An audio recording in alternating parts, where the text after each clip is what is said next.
안녕하세요. 책밤 현디입니다. 반갑습니다. 오늘도 새로운 책을 가지고 왔는데요. 오늘 준비한 책은 뭐냐면 동글동글하게 살고 싶어서 라는 책입니다. 딱 이름만 봐도 동글동글하게 살고 싶다잖아요. 뭔가 이제 딱 봐도 뭔가 유하게 살고 싶구나, 이런 느낌이 오지 않나요? 동글동글하게 살고 싶어서는 조혜영 작가님의 책입니다. 딱 이 작가님의 이 소개 멘트가 있는데 잠깐 이거 소개시켜 드릴게요.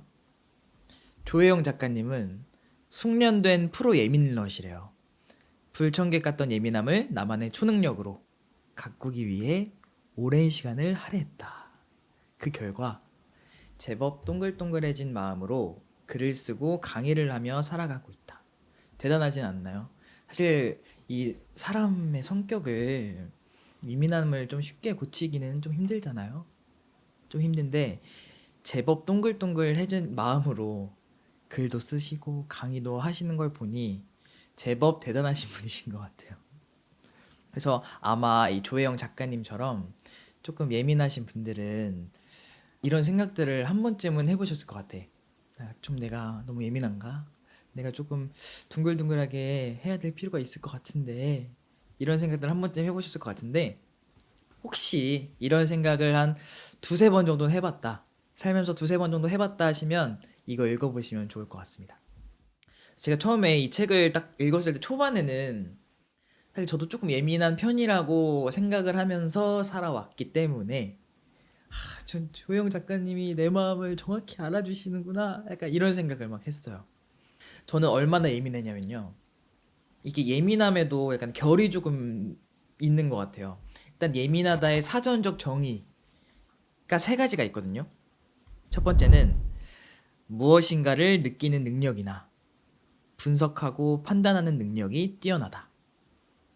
되게 긍정적이죠, 이거는. 어따 좀 좋다는 거니까.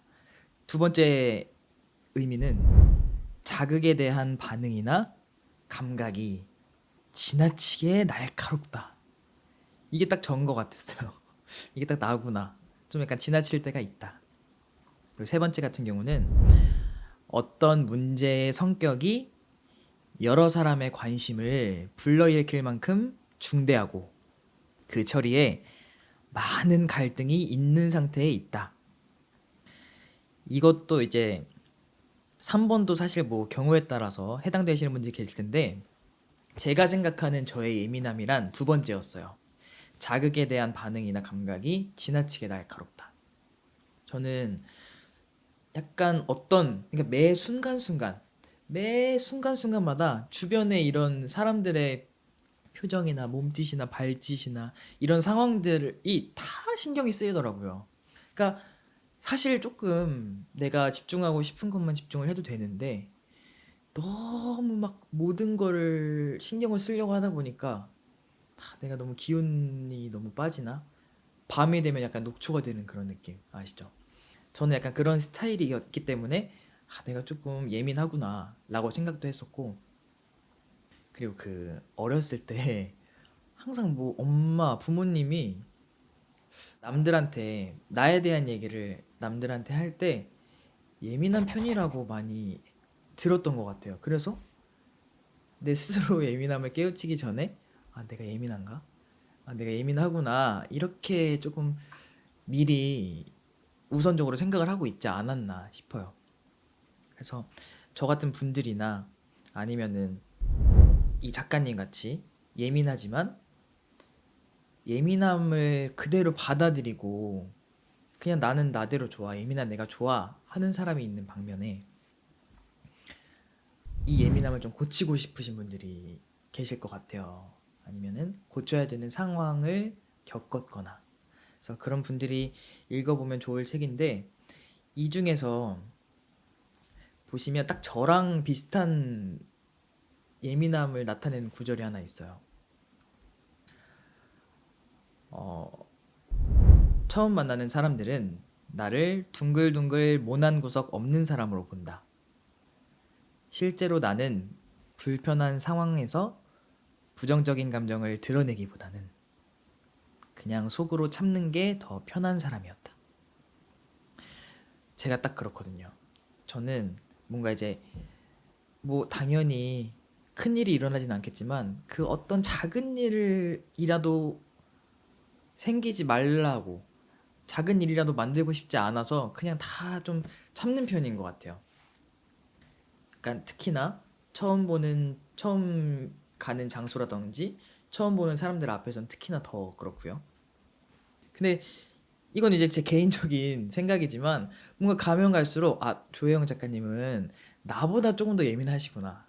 약간 보통의 예민함이 아니신 것 같다라는 생각을 좀 하게 되더라고요. 근데 이제 스스로 뭔가 이런 예민함들을, 약간 이런 각진 부분들을 점점 다듬는 그런 과정, 스스로 이런 것들을 깨우치는 과정이 정말 멋있는 것 같아요.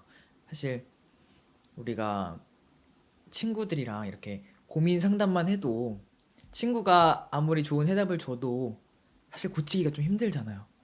아무리 좋은 말을 해줘도 그냥 답정너 같은 우리 마음이, 사람이 다 그렇잖아요.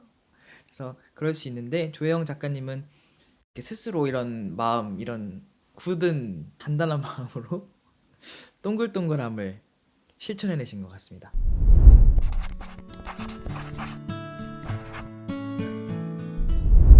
그리고 제가 또 이 다음에 나오는 구절이 어떤 구절이냐면, 말수가 적다, 사람들 앞에 나서지 않는다, 부끄러움이 많다, 소수의 친구와 친하게 지낸다, 겁이 많다. 이런 이유들로 나는 나를 예민하다기보다는 내향적이고 소심한 사람이라고만 생각했다. 저도 되게 제가 소심한 줄 알았거든요. 근데 생각해보면 약간 이 예민한 거랑 겹치는 부분이 있는 것 같아요. 예민하기 때문에 예민하기 때문에 참으니까 점점 조용해지고, 점점 좀 내향적이게 되고, 점점 말이 없어지고, 점점 내 생각을 막 많은 사람들한테 말을 하지 않게 되고, 그런 부분들이 이렇게 연결되다 보니까 예민함이 먼저인지 솔직히 내향적인 게 먼저인지는 모르겠어요. 근데 이 두 가지 사이에 연결고리가 약간 있는 것 같다. 그래서 처음에는 이제 이런 구절을 보면서 나도 이랬어. 나도 이랬는데 나도 그러면 좀 예민한, 지금은 사실 그렇지 이렇게까진 안 그러거든요. 근데 예전엔 분명히 말이 진짜 없었어요. 막 식당에 이렇게 가서 물 한 잔 달라고 하기도 못할 정도로, 물 한 잔도 달라고 못할 정도로 되게 소심하다 이렇게 생각했는데, 지금 생각해보면 이게 조금 예민해서 그런 거였나 싶기도 하더라고요. 그래서 이렇게 이 작가님은 이런 성격들을 좀 바꾸고 싶었대요. 바꾸고 싶었는데 이 예민함이 생기게 된 큰 사건이 어렸을 때 있었더라고요, 이 작가님이. 어떤 사건이었냐면, 애기 그 유치원대 소풍에 갔는데 오렌지 주스를 바지에 딱 쏟았대요. 딱 쏟으면 애기가 막 놀래기도 하고 어떻게 해야 될지를 모르겠는 그런 상황이 있잖아요. 근데 갑자기 옆에 있던 또 그런 캐릭터들이 꼭 한 명씩 있어. 막 시끄러운 애가 와가지고 선생님 얘 오줌 쌌어요 이렇게 한 거야. 얼마나 또 부끄럽겠어요. 그러니까 이거는 약간 외향적인 친구들한테는 선생님 오줌 쌌어요가 재밌겠지만, 내향적인 저 같은 사람들한테는 되게 부끄러워.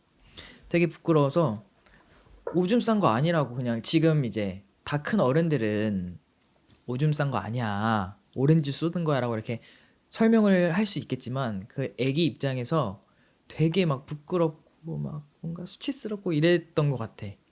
그래서 그 기억이 어른이 될 때까지도 계속 깊은 곳에 남아 있었나 봐요, 이 작가님께서. 그래서 이 사건으로 인해서 예민해졌다고 생각을 하시고 최면 상담까지 받을 정도로 되게 큰 상처였던 거죠, 그 작가님한테는. 근데 또 이분은 이런 예민함을 고치기 위해서 가슴 아팠던 그 상처들을 막 꺼내면서 상담도 받고, 점점 이제 그런 예민한 원인들을 찾아서 점점 해결을 해나가는 그런 과정들이, 저는 이게 좀 대단한 것 같아요. 이렇게 나의 예전에 이런 상처를 받았던 아니면 남들한테 말 못할 아니면 부끄러웠던 이런 원인들을 좀 찾아서 내가 조금 더 나은 삶을 살아갈 수 있게 좀 더 자기 개발을 하는 느낌으로 되게 발전적인 방향으로 나아가는 것 같아요. 저도 생각해보면 예전에 부끄러웠던 거, 그러니까 약간 비슷한 느낌 있다. 이 작가님은 오렌지 주스를 흘렸지만 친구가 이제 오줌을 쌌다고 놀렸기 때문에 부끄러웠던 거잖아요. 근데 저는 유치원 때, 지금 생각하면 귀엽지. 지금 생각하면 귀여운데 되게 약간 못된 친구가 이제 고무줄로 그 속옷 모양을 만들면서 이런 얘기 해도 되는 거야? 그러니까 엄마 속옷이다. 이거 너희 어머니 속옷이다 하면서 막 놀린 거야, 나를. 놀렸는데 제가 그게 그 이후에 어떻게 뭐가 처리가 뭐 어떻게 선생님도 혼내주고 했겠죠.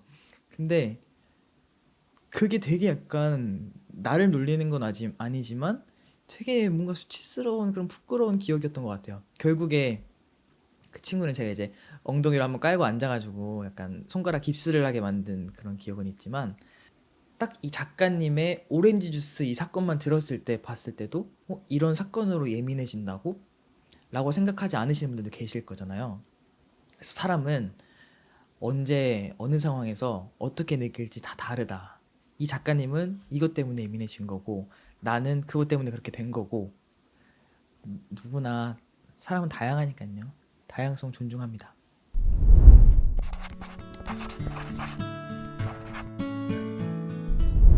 그래서 이런 것들을 조금 해결해 나가는 그런 과정에서 그 책을 보다 보니까 약간 이게 계속 작가님의 예민함이 더 돋보인다고 해야 될까? 더 강조된다고 해야 될까? 그런 게 좀 느껴지더라고요.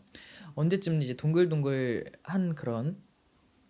동글동글해지는 그런 방법들을 알 수 있을까라는 생각을 했는데 다 읽고 나니까 이 책은 그 동글동글한 방법을 알려주는 게 아니라 이 작가님이 스스로 동글동글해지면서 나도 내 스스로 내 방법을 찾아갈 수 있겠다. 그런 생각이 좀 들었어요. 그래서 한 번은 이런 과정에서 작가님은 자기를 물로 표현했어요. 자기 자신을 물로 표현을 했거든요. 자신이 맹물 같다고 생각을 했대요. 근데 자기 자신을 나는 맹물로 표현을 했지만 그 맹물이 너무너무 싫었다는 거예요. 사람들이 물로 볼까봐. 진짜 아무것도 없는, 아무 맛도 없는, 아무 쓸모도 없는 물로 볼까봐 좀 싫었다는 느낌이 있는데 여기서 이런 말이 있어요. 겉으로는 오렌지 주스나 콜라가 되기 위해 오랜 시간 노력했다. 그러니까 우리가 뭐 사회생활을 하다 보면은 진짜 모습이 아닌 조금 다른 모습으로 보이고 싶을 때가 있잖아요. 아마 그런 비슷한 결인 것 같아요. 나는 그냥 맹물일 뿐이지만 정말 남들 앞에서는 오렌지 주스인 척, 뭐 포도 주스인 척 이런 식으로 노력을 하셨던 것 같은데 스스로 인식의 전환을 하신 거야. 물은 죄가 없다. 죄는커녕 내 몸의 70%를 차지하며 나를 살리는 것이 물이다. 여기까진 괜찮은데요. 제가 진짜 교훈을 약간 얻었던 게 어떤 구절이냐면 단단한 돌처럼 확고한 신념은 없지만 유연하게 흐를 수 있으니 어디든 섞일 수 있다. 생각해보면 우리 조금 짭짤한 조금 짠 요리가 있으면 거기다 물 넣어서 다시 맛있게 만들고 살려내 보잖아요. 그런 부분도 있을 거고 고정된 모양이 없으니 네모난 그릇에 담기면 네모가 되고 동그란 그릇에 담기면 동그라미가 된다. 그러니까 생각해보니까 여기까지 생각을 제가 못 해봤어. 그러니까 물은 진짜 색깔도 없고 맛도 없고 사실 있으나 마나한 그런 존재라고 생각했는데 또 이렇게 생각해보니까 분명히 필요하고 정말 중요한 존재고 어느 그릇에 담던 그 모양이 변하는 거잖아요. 이 구절을 읽으니까 물 같은 사람이 돼도 괜찮겠다 이런 생각을 좀 해봤어요. 그래서 점점 이제 점점 인식의 전환, 생각의 전환의 전환을 거듭하다가 또 어느 구절에선 이렇게 나와요. 예민한 기질을 타고난 사람은 평생에 걸쳐 자신의 예민함을 섬세하게 깎고 다져서 부드럽지만 단단하게 만들어야 한다. 이렇게 들었을 때는 저는 사실 이렇게까지 생각을 하게 된다면 내 자신이 너무 피곤해지겠다라는 생각을 좀 했어요. 왜냐면 평생에 자신의 예민함을 갈고 닦느라 못 챙기는 부분도 분명히 있을 거란 말이에요. 나의 어느 부분을 조금 포기하는 부분도 있을 거고. 그래서 작가님은 이렇게 생각을 하시고 다행히 동글동글하게 다듬어지셨지만, 그래서 여러분들도 막 되게 큰 문제가 아니라면은 내가 이 예민함을 무조건 고쳐야지 이런 게 아니라 그냥 어느 정도 조금 더 넓게 생각을 하면서 조금 더 넓게 보는 그런 관점만 가지게 된다면 내가 가지고 있는 예민함이 약간은 조금 다듬어지지 않을까. 약간은 이만큼 문제가 될 게 이만큼 문제가 되지 않을까. 이런 식으로 조금씩 조금씩 고쳐 나가시면 좋을 것 같아요. 그래서 여러분들 여기 책에 또 이런 구절이 있습니다. 관심과 애정을 갖고 나를 낯설게 바라보니 나에게도 빛나는 부분이 있다는 걸 알게 됐다. 사실 우리가 단점이라고 생각하는 자신의 모자란 부분도 관점을 달리해 낯설게 바라보면 굉장한 장점이 될 수 있다. 그래서 여러분들이 몰랐던 부분도 누군가에겐 어느 상황에선 되게 큰 장점이 될 수가 있다는 그런 말인 것 같아요. 그래서 예민하다고 해서 꼭 고칠 필요만은 없는 것 같아요. 근데도 내가 고쳐야겠다고 느끼신다면 너무 많은 노력은 하지 마세요. 너무 많은 노력은 하지 마시고 그냥 조금 더 넓게 바라본다거나 조금 더 그러니까 둥글게 살려고 노력을 하다 보면 더 약간 더 둥글게 안 되는 것 같아요. 그 둥글게 하려고 더 뾰족해질 수도 있을 것 같아. 그래서 여러분들 조금 더 넓게 바라보고 마음의 여유를 가지면 전 동글동글해질 수 있다고 생각을 하거든요. 그래서 오늘 이 동글동글하게 살고 싶어서를 쓰신 조혜영 작가님처럼 스스로를 동글동글하게 각진 내 자신을 동글동글하게 만들어 보고 싶으신 분들 이 책을 한번 읽어보시고 나를 어떻게 하면 이 책에는 방법이 나와 있는 게 아니에요. 그냥 이분이 이런 것들로 인해서 자신을 동글동글하게 만들어 봤으니까 너도 이런 식으로 한번 생각을 해서 너를 동글동글하게 만들어 볼래? 라고 내가 스스로 생각할 수 있게 그냥 제시를 해주는 느낌이기 때문에 혹시 이런 도움을 받아보고 싶다 하시는 분들 이 오늘 동글동글하게 살고 싶어서를 한번 읽어보세요. 자, 오늘 동글동글하게 살고 싶어서 책 소개는 여기까지였고요. 여러분들은 아까 그 오렌지 주스 사건처럼 아까 제가 얘기했던 그 고무줄 속옷 사건처럼 그런 과거의 기억들이 있는지 혹시 그 기억들이 지금 삶에 영향을 주고 있는지 한번 여쭤보고 싶습니다. 여러분 밤에 들으시는지 낮에 들으시는지 모르겠지만요 행복해지셨으면 좋겠습니다. 구독하기랑 좋아요 한 번씩 눌러주시고 댓글도 많이 달아주시면 감사하겠습니다.